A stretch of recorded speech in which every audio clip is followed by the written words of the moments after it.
I admit I'm sometimes kind of cynical about business books. So when I was told about a new one coming out that relates nature and its principles to business, I had to know a little bit more. So we're joined by Tabitha Scott, a recognized thought leader, innovator, and public speaker who specializes in harnessing human dynamics for sustainable business success. Her upcoming book is Powering Change, the hidden resource to unleash potential, productivity, and profits. And we talk about that, lots else, on this bonus episode of The Business of Tech.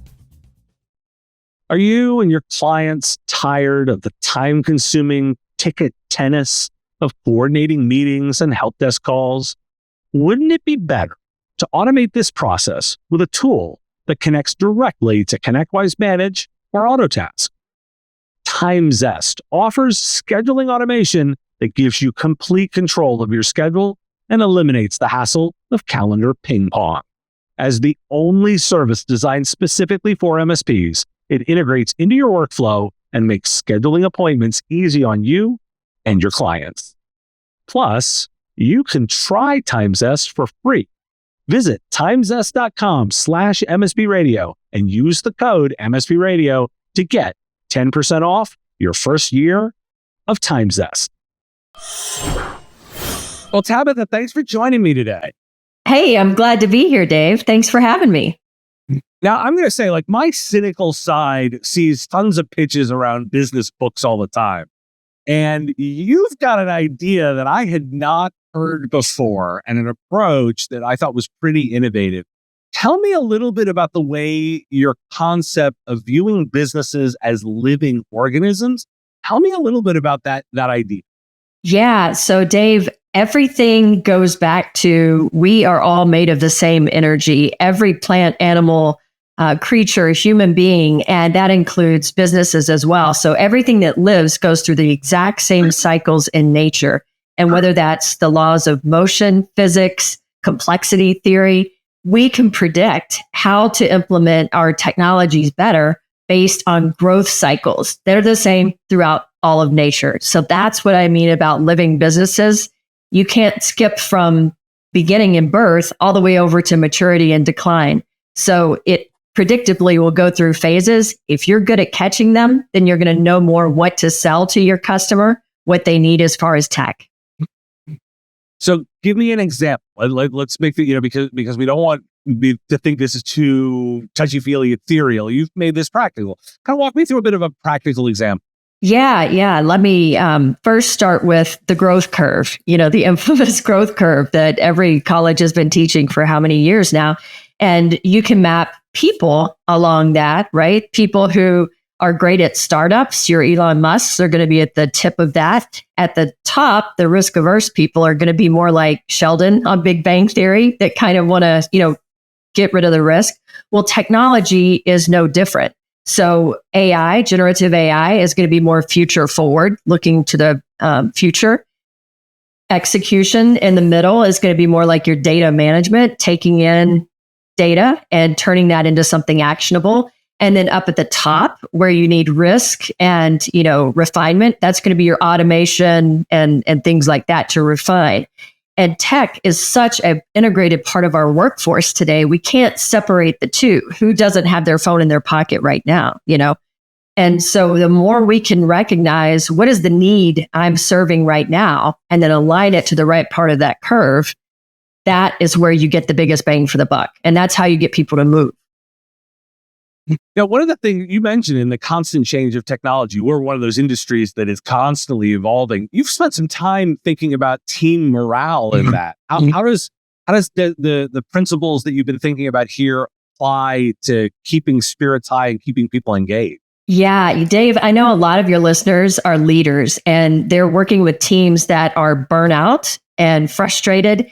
And the more you can recognize where they sit along that growth curve, what energizes them, what gets them into action every day, and align their role with that. Now, it might not be every minute of every day, but the more that they can contribute in the place that they feel most energized, then you avoid burnout. Now, what causes burnout is if you take someone from one extreme and place them in the other, and then day after day, they have to do that.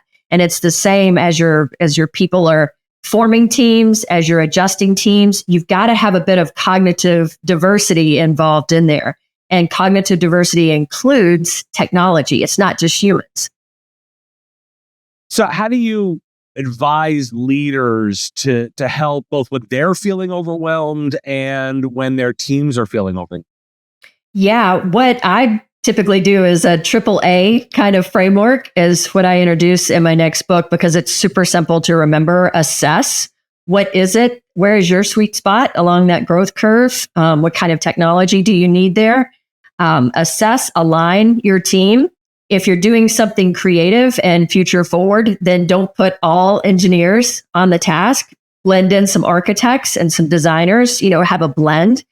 And so assess, align, and then adapt. We're constantly adapting, just like in nature, how water flows down a stream. It's always going around the rocks and anything put in its way. That's how we have to be when we're implementing teamwork, technology, and finding our sweet spot so we don't get burned out.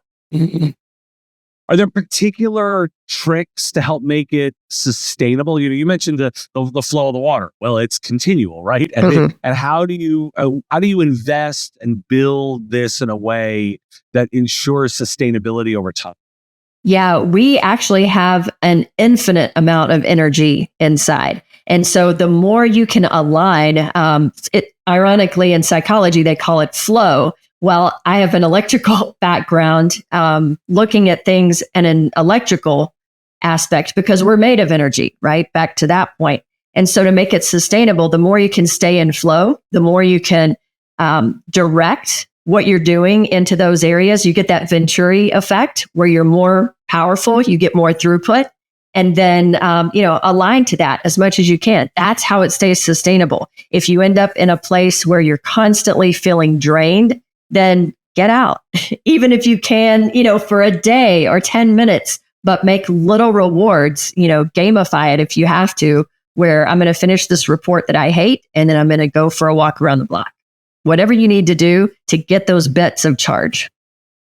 Now, one of the things that's kind of an interesting problem for most leaders, in particular, it's exacerbated by those of us in IT because of the amount of change that we're dealing, is oftentimes, leaders in organizations, particularly small ones, get these ideas of, I'm going to try this new thing. I'm going to try this new thing. And it becomes a little bit of a flash in the pan, or they come back from some conference and they get excited about it and it is sustainable. For a leader who recognizes the need to shift their management approach, like what are those initial steps that you recommend for them to take that will both be successful and also make sure that they retain? Yeah, I think the most important thing is to go back to the fact that businesses are living organisms, and every business crisis, there is a nature there. So let's go back to that fact that for every business crisis in the world today, nature has an answer. And if you look at the growth curve, at the growth cycles, then you're going to put the right solution in at the right time. Now, what I mean by that is if you bring back a very creative solution that you want to create more things like design thinking, human design, that's a very creative thing. You would want to plug that in if you're in a mature organization, like a cash cow.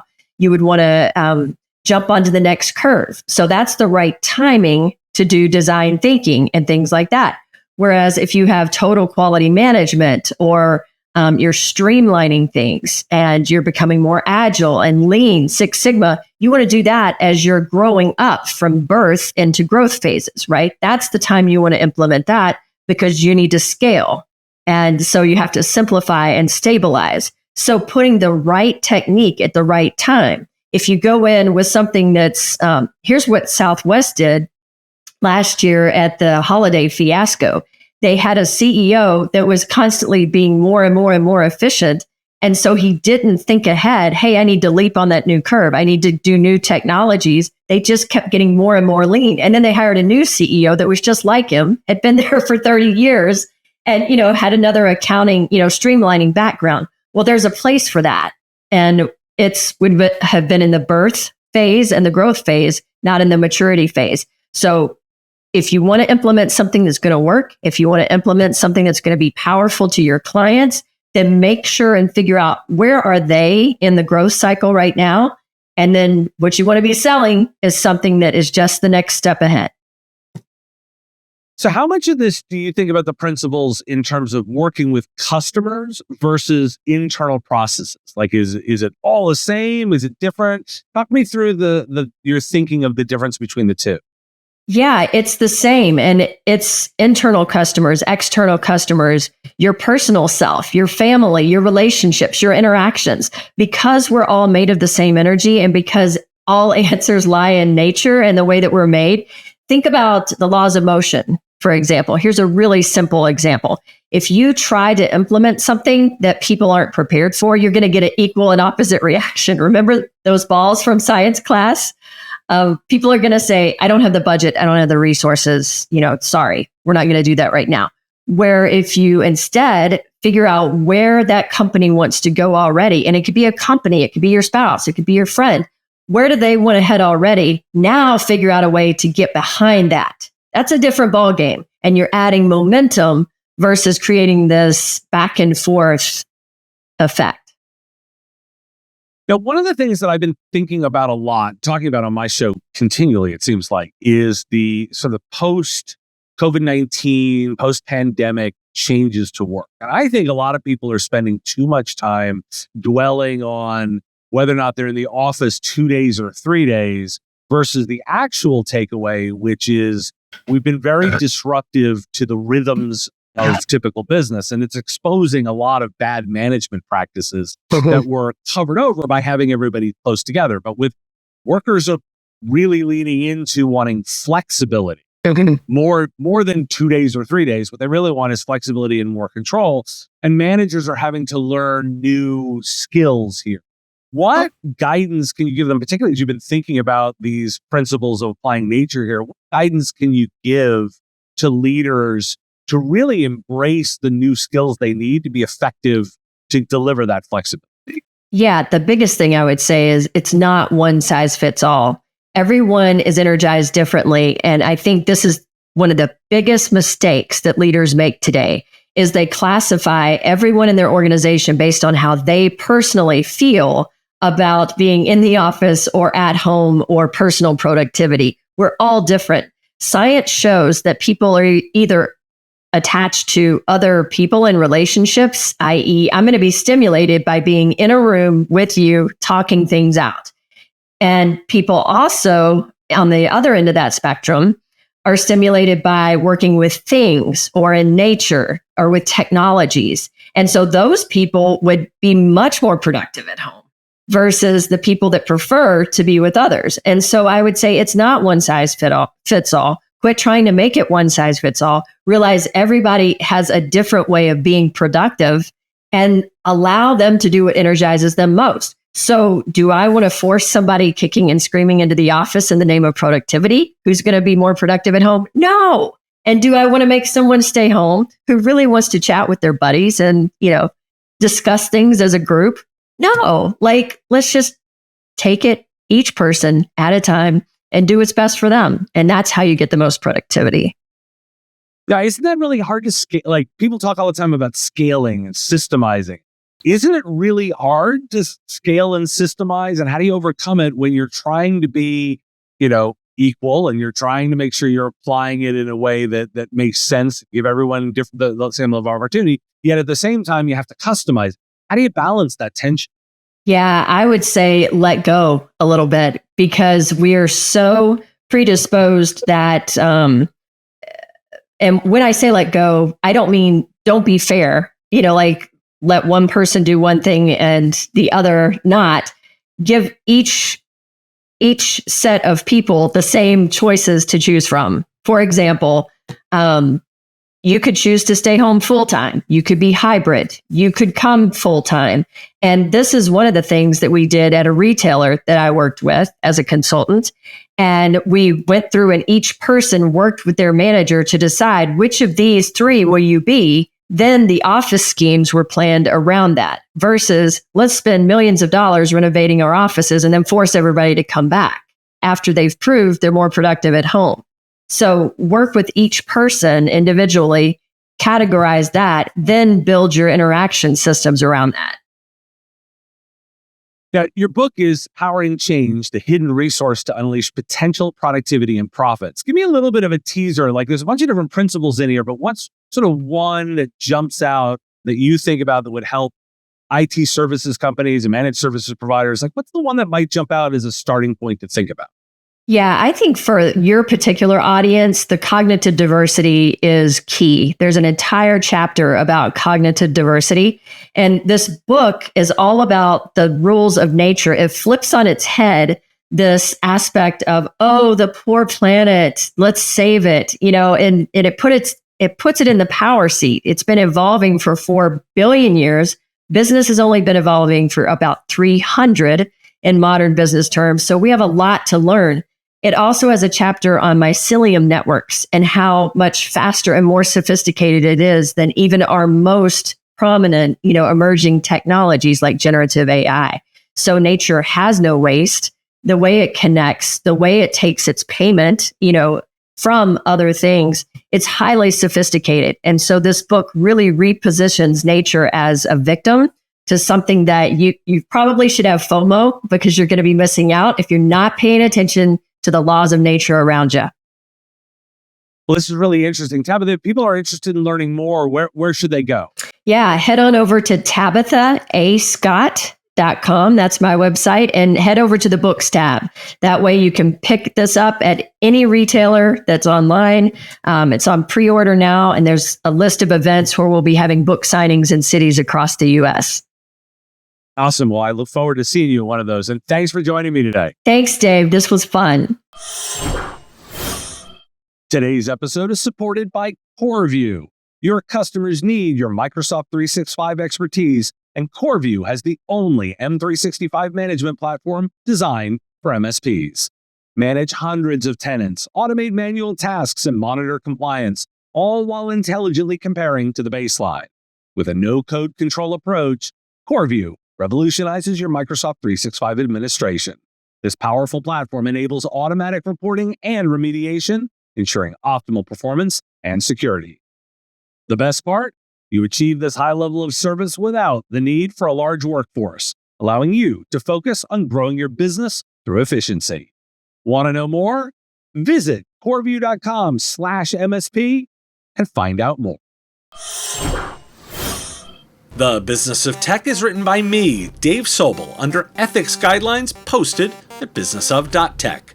This episode was edited and produced by Picture This Video.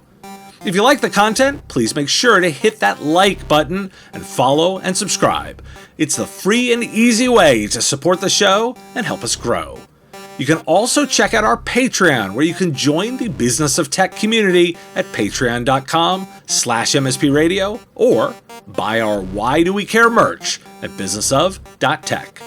Finally, if you're interested in advertising on the show, visit mspradio.com/engage. Thanks for listening today, and I will talk to you again on the next episode of The Business of Tech.